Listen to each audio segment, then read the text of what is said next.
Ladies and gentlemen, good afternoon, and welcome to what is primarily an overview of the acquisition of Santa Rita and Serati in Brazil, but it's also an opportunity to update you on our green metal strategy. There's been a number of announcements over the last few weeks, and I intend to cover some of those briefly. I also want to say good morning to our investors in North America. As all our presentations, please take note of the safe harbor statement. There are forward-looking statements. I also want to say, I know that most of you will know me, but I do suspect that based on the announcements of this morning regarding Santa Rita and Serati, there may be some new interest in our company. I would not be surprised. So let me introduce myself. I'm Neil Froneman, the Group Chief Executive Officer. I prefer to be known as the Chief Enabling Officer, and for those of you who want to look at my bio, there is a brief bio at the bottom of the slide. Just starting a little bit with strategy and linking the acquisition of Serati and Santa Rita into our strategy. Core to our strategy is embedding ESG excellence as the way we do business, and that's evolved into a sustainability strategy, which I'll cover in the next slide. And coming out of that sustainability strategy is really the strategic focus area of building an operating portfolio of green metals and related technologies, which of course is what this presentation is all about.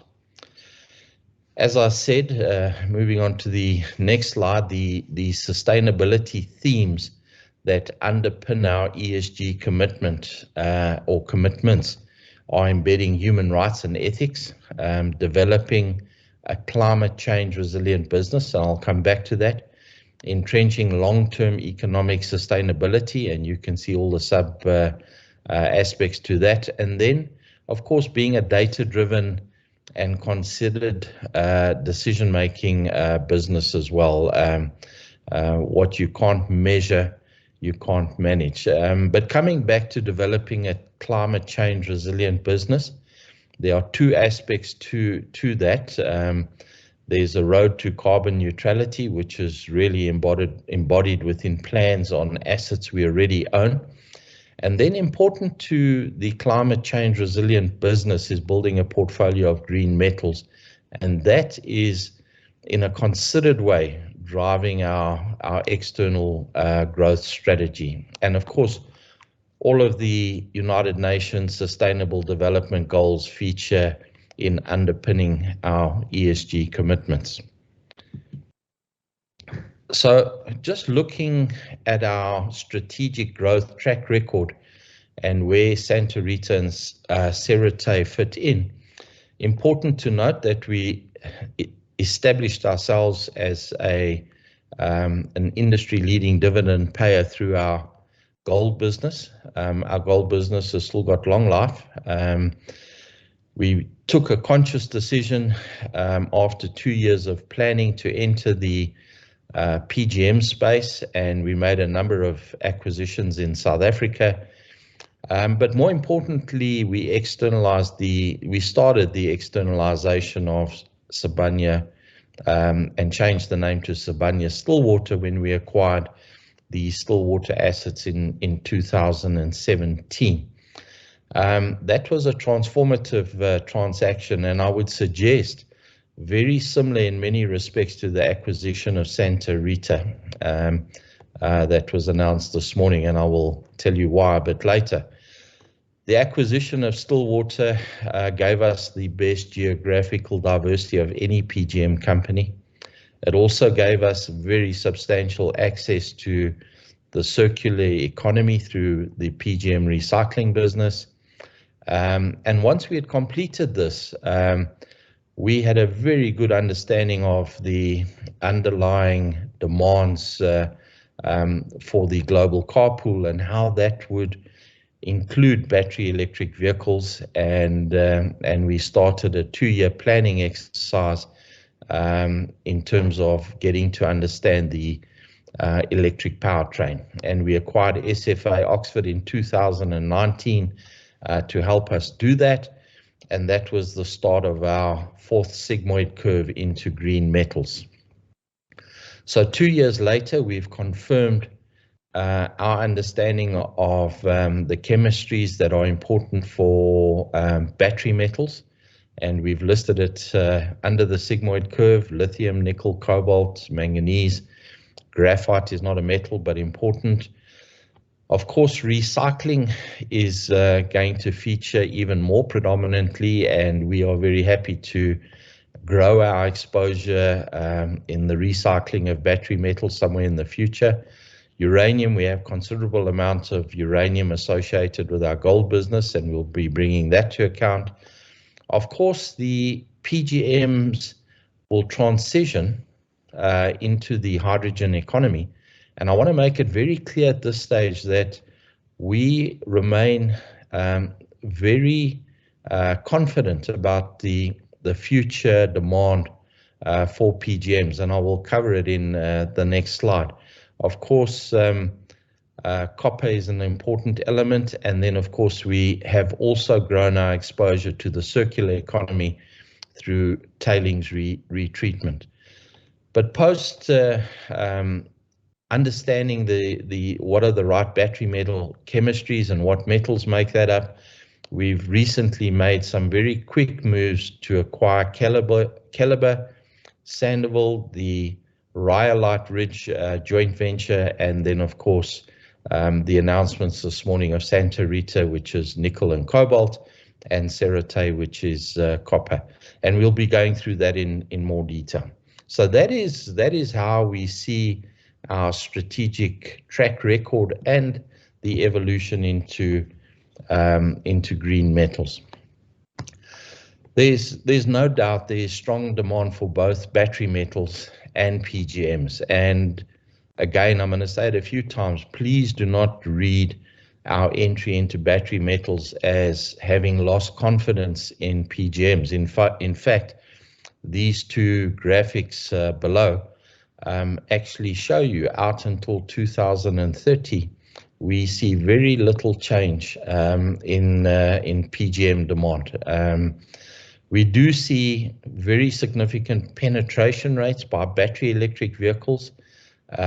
We see fuel cell electric vehicles becoming more of the demand post 2030. But I also want to say that we believe most assumptions on battery electric vehicle penetration rates are overstated. And that will become evident when you look at the deficits in the metals that are required to achieve that. So we remain very confident in our very substantial PGM business, but we're building a value proposition in getting exposure to the battery metals as well. If you look at nickel specifically, you can see the growth in nickel demand is predominantly through growing battery demand. You can see that in the two pie charts. We expect it to reach about 20% of nickel demand. And of course, there is a nickel sulfate premium, which has averaged about $2,000 per ton. And we think that will increase.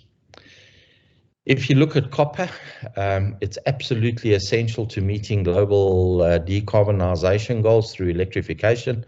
That's not new, that's well known. I think though, when you look at a deficit surplus or deficit graph, when you see large deficits for a period of time, as you see in the graph on the left-hand side, clearly that is not sustainable. And either you have to provide more supply, which I think is going to be quite challenging, or there's going to be constraints in what can be achieved, and there will be reactions to price. And I think that's probably more likely the scenario, but it's not the scenario that we've included in our valuations to acquire these assets. In fact, the same picture is clear for lithium as an adoption of battery electric vehicles, and this being a primary metal for batteries. Clearly, these deficits tell you that something's got to change. You cannot have such large deficits, and again, our view is that this will have an impact on the rate of penetration of battery electric vehicles into the global car pool, which of course will be to the benefit of PGMs as well. But they will both play a role, and hence our need to have exposure to all these metals. Right, so as I said, the primary reason for today's presentation was to share with you the acquisition of Santa Rita and Serati in Brazil. Santa Rita is a nickel cobalt project, and Serati is a copper project, and we'll cover them both separately in the following slides. So let's just consider the key terms in terms of the transaction. It's a 1 billion upfront payment for the acquisition of both assets. And I want to make it very clear that we're not taking on, in addition to that 1 billion, the debt. It's at closing, it's subject to the normal customary adjustments for net debt and working capital. It's all included in that $1 billion. That $1 billion really is based on the reserves of the Santa Rita open pit and the Serati existing open pit operation. The 5% is an option fee, essentially an option fee for the potential underground extension of the Santa Rita nickel deposit. Normal conditions, or there's actually very few conditions precedent to this transaction. The South African Reserve Bank approval is required, which we think we will get, confident in that. There are no antitrust approvals expected in Brazil or elsewhere, and then funding is fully internal from available resources. Closing of this transaction is expected in Q4 2021.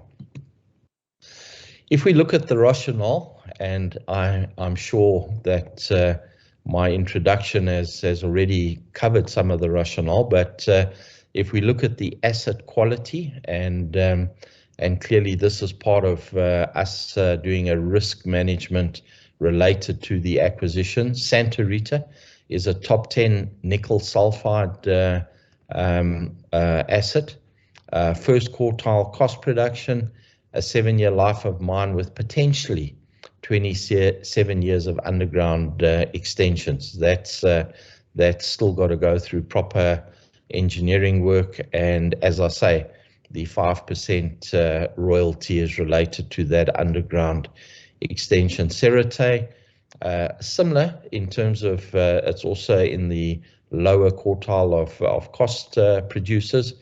It's got a 13-year life of mine.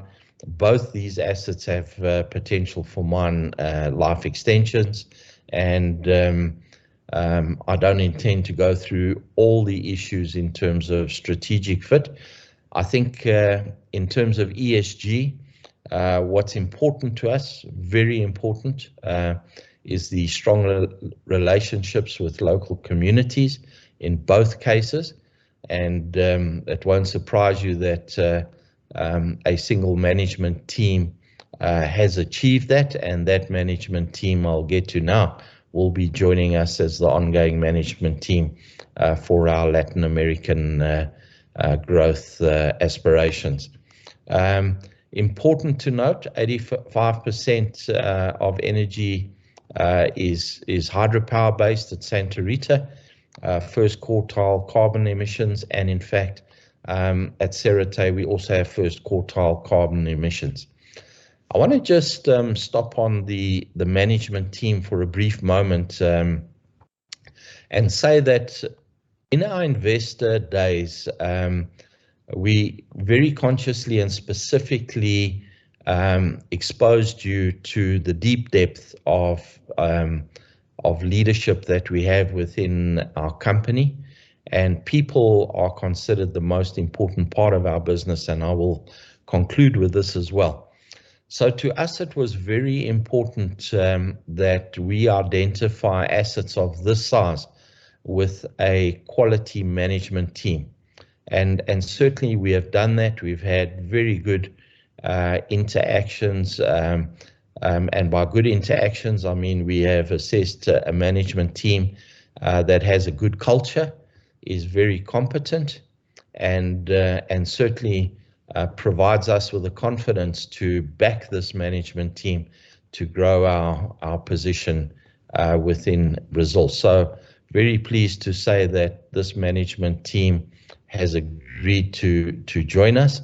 And I know one of the questions we're going to get is, what assurances do you have that they will stay? Well, the only assurance that I know of when you talk people of this quality and this caliber is that they have to enjoy their jobs. And of course, remuneration is a fundamental underpin, but it's just a hygiene issue. We will ensure there's lots of enjoyment. They will be proud to be part of our company going forward, and that's the assurance that we will provide and have. Just looking at value creation, I can assure you that in modeling the value of these assets, and we all know what APN paid for them, we know what capital was spent on them. To me, that's irrelevant. What's relevant is what is the value of these assets in our hands, and I can assure you on conservative commodity price assumptions, they more than meet our hurdle rate, and that's for, let's say, the areas of the business where we have a lot of confidence. So it's in the open pit reserve plan. It does not include the option value ascribed to the underground extensions at Santa Rita. That's upside. In fact, I will go as far as I said in the beginning to say that Santa Rita is very much like Stillwater was when we acquired Stillwater. They both had reputational issues through our competence in understanding mining assets, through the good work of the Brazilian management team, which you're going to meet shortly. These assets have been turned around. There's no debt that we have to deal with as in the past, and we saw that at Stillwater. We saw the upside being the upside in the palladium price. We saw the upside in terms of blitz, and here we see the upside in terms of both nickel prices and of course the underground extension. So we're very comfortable with what we're paying. It's an attractive entry point in the commodity cycle. We may think that copper and nickel prices are relatively high. As I've shown you, we are working towards very substantial deficits, and I suspect it'll be difficult to bring on supply to offset those deficits. So we expect a price reaction, a positive price reaction. Both assets will contribute very substantially to free cash flow at current commodity pricing, so they're value accretive from day one. Just in terms of upside potential, I've alluded to this already. Santa Rita has an underground extension, which once we've done the engineering and as long as it stacks up, will extend the mine life by 27 years. There's on-site resource potential, and of course there's regional exploration opportunities both at Santa Rita and Serati. At Serati, we have the potential to de-bottleneck the system or the plant, and as you would have seen, this is in the early stages of ramp up. So again, lots of lots of potential upside. Again, just to reinforce the fact that these were acquired at an attractive entry point from a value point of view, we've looked at multiples, enterprise value based on 2022 EBITDA multiples as an example. You can see the acquisition multiple is well below nickel peers. It's below the copper peers as well. If you look at P to NAV multiples, again, the acquisition multiple is well below some recent acquisitions and peer comparisons. So we are absolutely elated with the fact that we've been able to acquire these assets at that exceed our hurdle rate in terms of our own measurements. But when we stack them up against the market peers, we are also very happy with our acquisition. As I said, I was going to introduce you to the in-country management team, and Paolo Castellani is the leader of that team. Paolo is well known in mining circles, and more importantly, his team has been related to some really high quality companies and developments across the world. I'm going to, at this stage, hand over to Paolo to present the Rita assets and the Serati assets, of which this management team manages both, and you can judge for yourself. So with that, Paolo, please take this forward. Thank you. So thank you very much, Neil, and good afternoon, everyone. Great pleasure to be here. I am Paolo Castellani, and I have, for the last couple of years, 2.5 years, working in building the platform that Neil just introduced to you. I will now invest a few minutes providing you a little bit more color on the platform itself and on the two assets that we are currently managing. As Neil said, we have built over the past couple of years a very strong team with relevant local and international experience that have been doing a fantastic job in these assets. So let me then start by taking you through the cost structure of these two assets, starting with Santa Rita. As you can see on the slide, Santa Rita sits very well on the first quartile of the cost curve, clocking just under $2 per pound C1 costs, $1.97. This position, combined with the strong fundamentals of nickel sulfide, as you are well aware of, will take us to a very good position in terms of strong cash generation.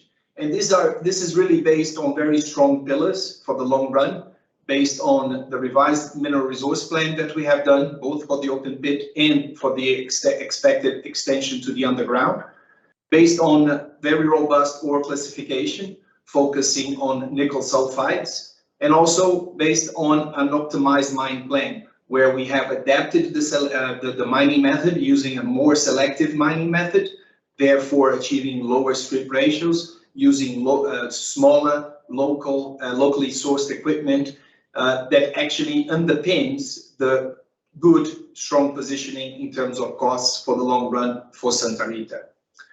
Moving to Serati. Serati, as you can see in the slide, Serati, with the cash costs for Serati are at $1.11 C1. So we sit on the first half of the second quartile of the cash cost curve. Here too, a very robust cost position that added to strong fundamentals for copper will enable strong cash generation going forward, strong cash margins.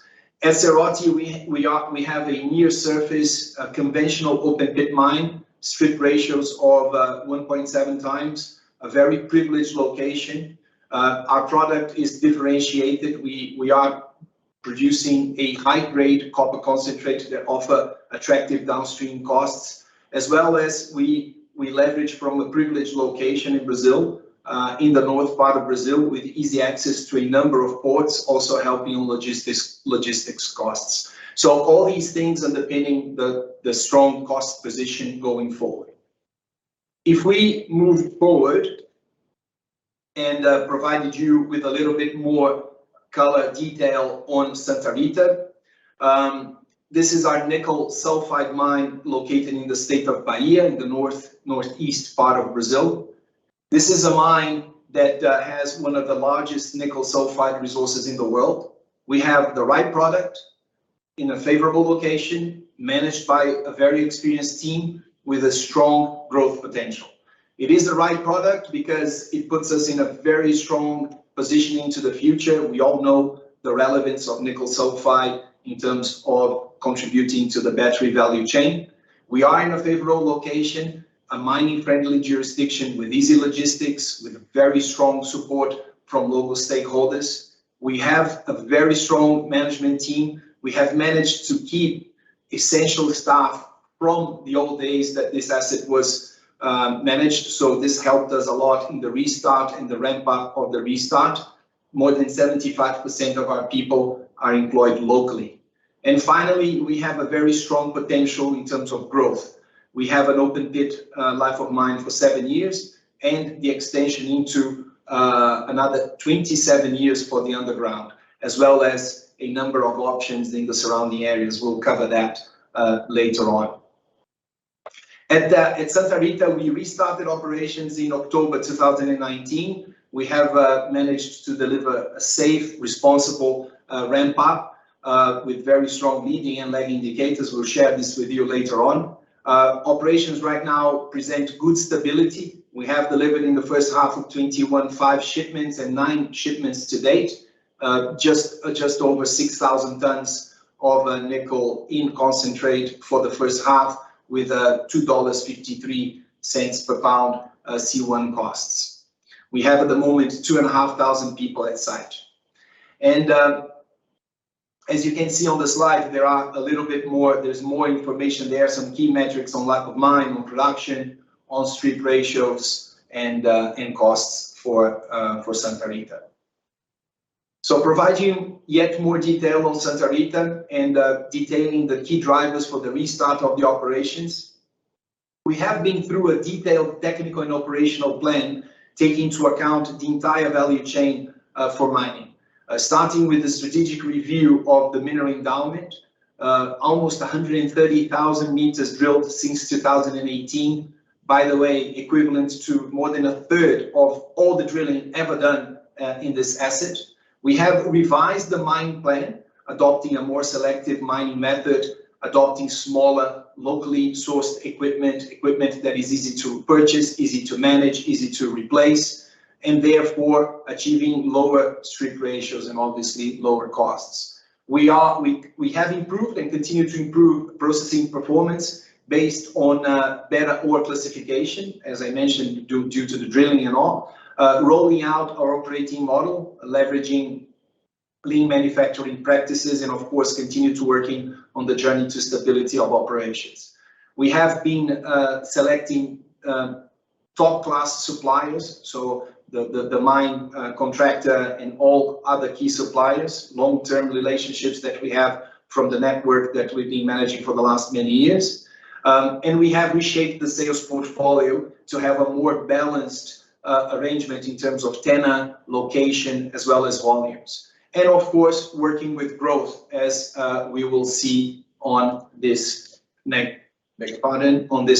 slide. This slide shows you the structured approach that we have taken in terms of building a strong business plan for Santa Rita, learning from past experiences, leveraging from the team, leveraging from the excellent facilities that we have. I think you are aware that more than $1 billion has been invested in this facility, in the facilities for Santa Rita from the original owner. So we started with the current operations, ensuring that we make the optimal use of the current facilities. We have a plant that, as I said, it's world-class with a capacity of 6.5 million tons per annum. And we have been rolling out since early 2019 our business improvement framework, not only to support the ramp up, but also to build on the journey to stability.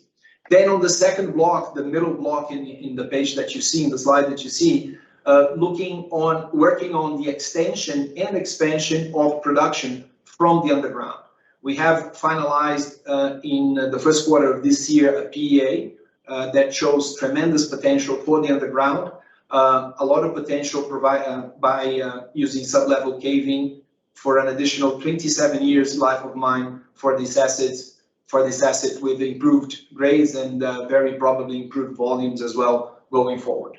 And finally, on the third part of this slide, leveraging from the regional potential that Santa Rita presents. We sit in a very prospective area. We have more than 30 titles in the surroundings of the main plant and the mine. And so we have been doing lots of work on them, and some of them show to be very attractive. And a very good example that is nice to share with you, and I'm sure that in the future we'll share more and more, is Palestina, which is a target that is very close to the mine. It could well be another Santa Rita, and material from Palestina could be used in many different ways, different avenues to support this path for growth that I just been through. So if we moved to talk a little bit about Serati. Serati is a scalable copper operation in the state of Alagoas in the northeast region of Brazil. Serati we started the construction of Serati in early 2019 with a planned investment of $243 million and a startup planned for the second half of this year. This project was delivered safely. We clocked 0.57 LTIFR. We delivered this project before schedule. We started operations on the 31st of March 21, and we delivered this project below budget with $195 million. This is a very interesting deposit. It's a scalable copper operation that's being very well drilled. Therefore, it's very well understood. We have managed to keep a very strong team for Serati. A number of our team members have been with the project for more than 10 years. So there's very good understanding of the deposit and its potential. We have defined an initial reserve pit with 13 years, and there's a lot of potential to grow that further on.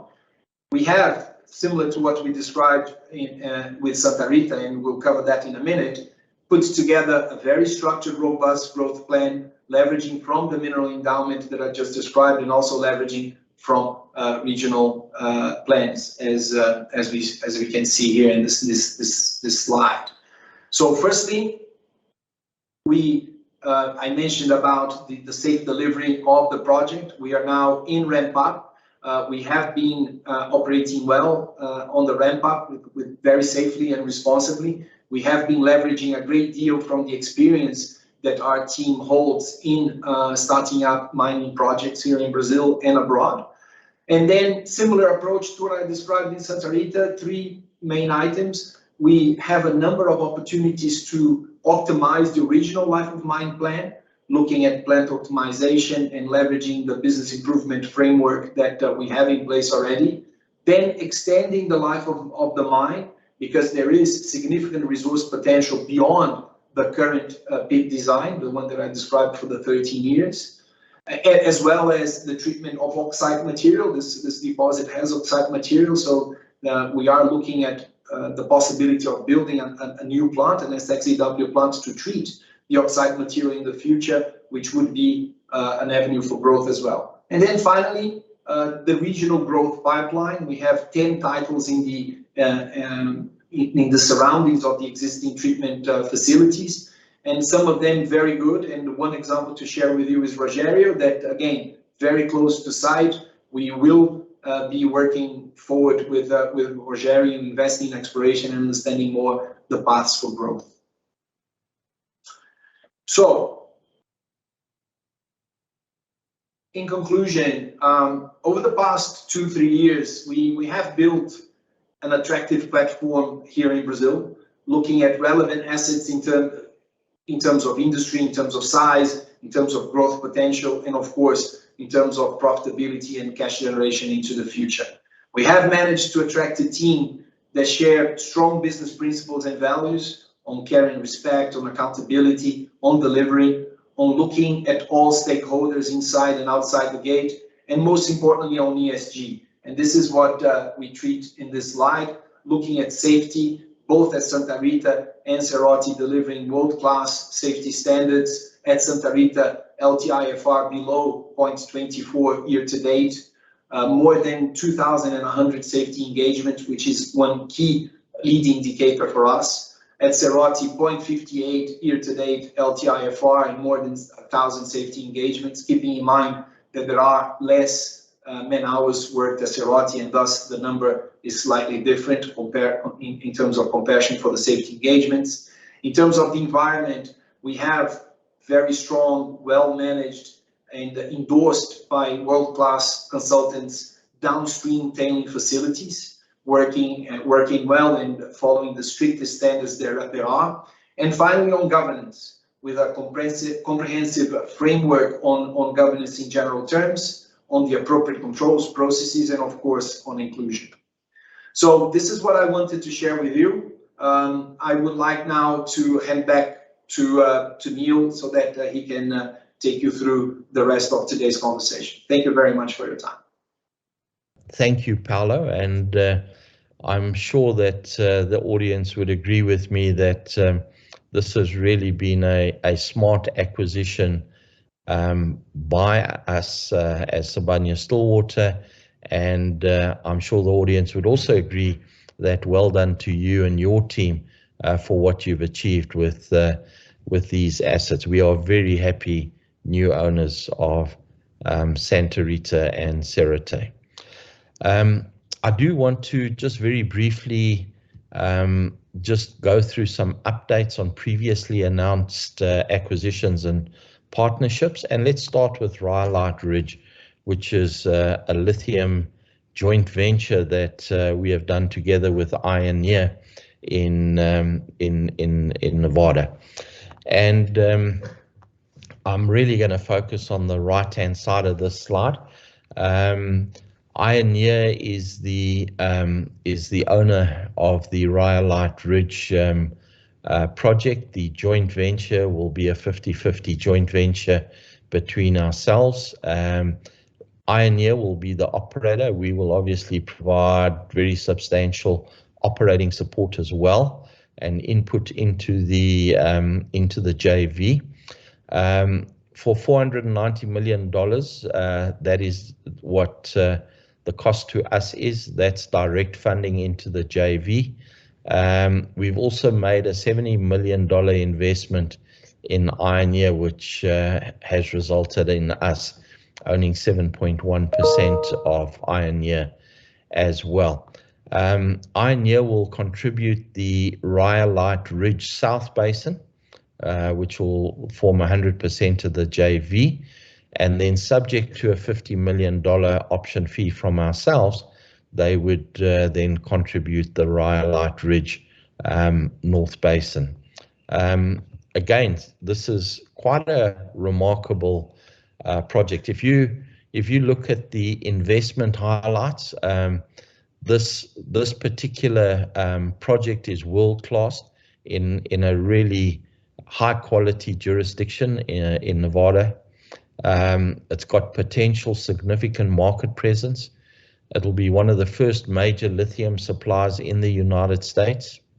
It's well positioned to benefit from the increased focus on regional supply chains, which is part of our focus of looking at Europe and North America. It's got a 26-year mine life with very substantial expansion potential. So this is really a tier one asset. If you look, it'll be a first quartile cost position. It'll have a first quartile cost position, I should say, after the boric acid credits at current assumed pricing. It's got a net present value of $1.3 billion after tax at a discount rate of 8%. I think the focus is clear that it's going to produce 22,000 tons of lithium hydroxide from years 4 to 26. And important as a byproduct is the 174,000 tons per annum of boric acid production, which is right from startup. So again, a great acquisition or investment. What has been important to us along this journey is the quality of partners that we have come across and established, and these external relationships are very important when you have partnerships around JVs and so on. And we have been suitably impressed with the Ioneer team, and we've asked the executive chairman of Ioneer, James Calloway, just to say a few words. Thank you, James. Well, thank you so much, Neil, for that wonderful discussion of our joint venture. As a chairman of Ioneer, I just want you to know how much it means to me, the relationship that you and I have already developed, the trust that we both feel towards one another. And I must say that not only do I feel that way, but in the work that we've been doing over the last weeks, the team on our side have just been delighted to work with Sibanye-Stillwater's excellent people. In the end, a joint venture has to work when two teams come together with common values, common objectives, and determination. And we feel very confident that that is exactly the kind of joint venture we have between our two companies. Our project is a unique project. It's a specific mineralogy that has not been seen anywhere else on Earth. It is a remarkable material. We call it sericite at Rhyolite Ridge, and this material allows us not only to produce a tremendous amount of high-quality lithium chemicals, but at the same time, through the same basic processes, generate a huge amount of boric acid, which is a less known material, but very important in its own right. The combination of those two coming out of the same process then means that we have the lowest cost production of lithium on Earth. And as somebody who spent 8 years as chairman of Orocobre, developing with the team, Alaraz, I always thought that was going to be pretty much at the bottom of the cost curve. But with the kind of execution that we're going to have at Rhyolite Ridge as a team, we're going to have not only a world-class asset in terms of size, it's going to be at the lowest cost on the total cost curve, and which is very important to me and I know to you. And then finally, I think we should not underestimate the importance of it being right in the middle of the United States. The United States is blessed with so many things, but in terms of lithium production so far, it's a peanut. We have about 15 miles from our asset, the only production in the United States, and it's 4,000 or 5,000 tons per year, so woefully inadequate. And our project is by far the most advanced. It's ready essentially to start construction as soon as we receive the final federal permit, and it will quadruple America's production in phase one. And I can tell you with absolute confidence that the growing interest in our material is quite pronounced. So many companies, many OEMs around the world are starting to plan and going to be building large supply chains in the United States to support the electrification of transportation. And they're going to need our material very much. And so we're very optimistic about the future. And I think we're just extremely delighted, Neil, to be a part of and a teammate with you. We've got a lot of challenges that we face like anyone who's building a brand new large facility. But I think holding our hands together, being a part of a circle of commitment, living with the values that we articulate and you articulate even better in your tree, together we can make this a tremendous success for both Ioneer and for Sibanye-Stillwater. So thank you so much for including me. Right, thank you for those kind words, James, and we look forward to working with yourself and the Ioneer team. Moving on to Sandoval, which is a nickel refinery, a hydrometallurgical nickel refinery located in the port of Havre. in France, Le Havre, I should say. And again, strategic from its positioning in Europe. The transaction structure here was a put option to acquire 100% of Sandoval from Eramet. That was announced on the 30th of July. We've been in an employee consultation process, and I do believe that will end in a positive way. The closing is subject to the transfer of permits, and that's expected to occur in early 2022. It's an effective cash cost acquisition price of approximately 65 million euros. And this facility's got a design capacity to produce about 12,000 tons of nickel metal, approximately 4,000 tons of nickel salts, and approximately 600 tons of cobalt chloride. So it's a very substantial facility, strategic, and now, of course, when you couple that with the acquisition of Santa Rita, we now have the feed to go through this refinery. In fact, some of Santa Rita's feed already goes through this refinery. It'll also be a position to grow our European recycling business. We already have looked at plans to do that. I also think it's important for you to understand that Eramet initiated a project prior to us acquiring this, and that was to position this plant as a multi-purpose asset platform for high value add projects, and it's still in the ramp-up phase as of now, and it'll take a further few years to achieve that. We have some additional ideas, and we are looking forward to investing in France and growing our profile in this particular area. I'd like to also just recap on Keliber. It was one of the first lithium projects or steps into the green metals that we announced right at the beginning of the year. It's also a lithium hydroxide project. We currently have a 30% stake in Keliber. We have the right to increase that to a controlling position with further investment, and that is intended to take place after a definitive feasibility study.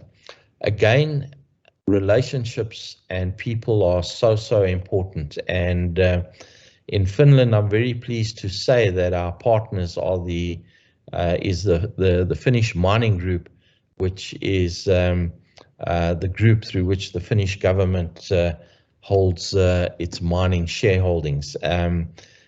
We had to jump through very significant ESG tests, and I'm pleased that we were able to do that, and we have established a very good working relationship with our shareholders and with the Keliber team. We expect first production in 2024 with an annual run rate of about 15,000 tons. I think very importantly, as I've alluded to, regional supply chains are of interest to us. We do see deglobalization of supply chains. Europe is a focus area, North America is a focus area, and the Finnish government has stated that they see Finland becoming the battery hub or one of the battery hubs of Europe, and this would be the first fully integrated lithium producer in Europe, and we look forward to playing our role in that area. As I've said, we've built up wonderful relationships, and I'm going to ask Mika Sato Varta, the chairman of Keliber, to please say a few words. Greetings from Finland to all of you. My name is Mika Sato. I'm the chairman of Keliber board. I joined Keliber 2019 in November. And actually, I got excited about the project because very encouraging development in resources and reserves, very good financials already at that time, also a good team. And it seemed to me that the permitting is going very well with the local authorities. When I talked to local communities, I could hear a very supporting voice from everywhere. On top of that, we piloted this process and we got immediately almost to battery specs lithium hydroxide. So we know it works. As part of 2021 activities, perhaps the most important was that we started our bridge to financing efforts. We wanted to update our definitive feasibility study before the project financing and the construction phase. We met a number of investors. During this process, it became clear to us that actually what we wanted to have, if we could choose, is a strategic partner, obviously a partner who could help us in funding the project, but who could also contribute to the process, meaning an industrial strong partner having expertise, not only in mining, but also understanding battery metals and the market. Now we have been working together with Sibanye-Stillwater in the board almost 10 months, and we have known each other for more or less 1 year. Couple of observations from my side. First of all, I think Sibanye-Stillwater is a very humble company. Despite of the success and the excellent track record from the last years, it's a very customer-oriented, feet on the ground organization, which we respect a lot at Keliber. Secondly, it is a very transparent company. You get what you see, and they walk the talk. So we have been working in the board as well, like a team, with the same agenda, and also the board is a team with the leadership team that we have, again having the same agenda and objectives. Maybe a third observation from my side is that Sibanye-Stillwater is a very ambitious partner to us, and so are we. We have the feeling that Sibanye-Stillwater is continuously raising the bar, and that suits us well. Just to give you an example, the company wants to be truly transformational when it comes to sustainability. That's on our agenda as well. ESG, the whole sustainability thinking, we want to be world class. We are going to be the first integrated European lithium hydroxide provider, ramping up 24, and at the same time, we want to be a sustainability showcase that we can build together with Sibanye-Stillwater. It helps us because we can control the process from the mineral right to the end product, lithium hydroxide, meaning quality-wise and cost-wise. So I really look forward to this journey together, and thanks you all for this opportunity to give you my understanding of Sibanye-Stillwater as a partner. We are really doing a great job together. Looking forward to talking to you next time again. Thank you. Bye for now. Thank you, Mika, and again, we are very proud to be partners and shareholders with you in Finland, and we look forward to growing our presence there as well. Let me briefly conclude, and I want to say the key takeaways for today are the following. We've made substantial progress on building a climate change resilient business, actually in a very short space of time. And again, I want to highlight that we did 2 years of pre-work, work where you would have seen no outputs, and now you can see the strategy unfolding in 2021. We believe, and we don't do things just for strategic reasons, we believe our green metal strategy will deliver significant future value. We are very disciplined in making investment decisions. What you also don't see is how many projects or acquisitions we look at and we turn down. There are many, many more than what we actually buy. We are very consciously increasing our revenue diversification outside of South Africa. That is by design. We're improving our geographical risk diversity, and we look forward to continue doing that.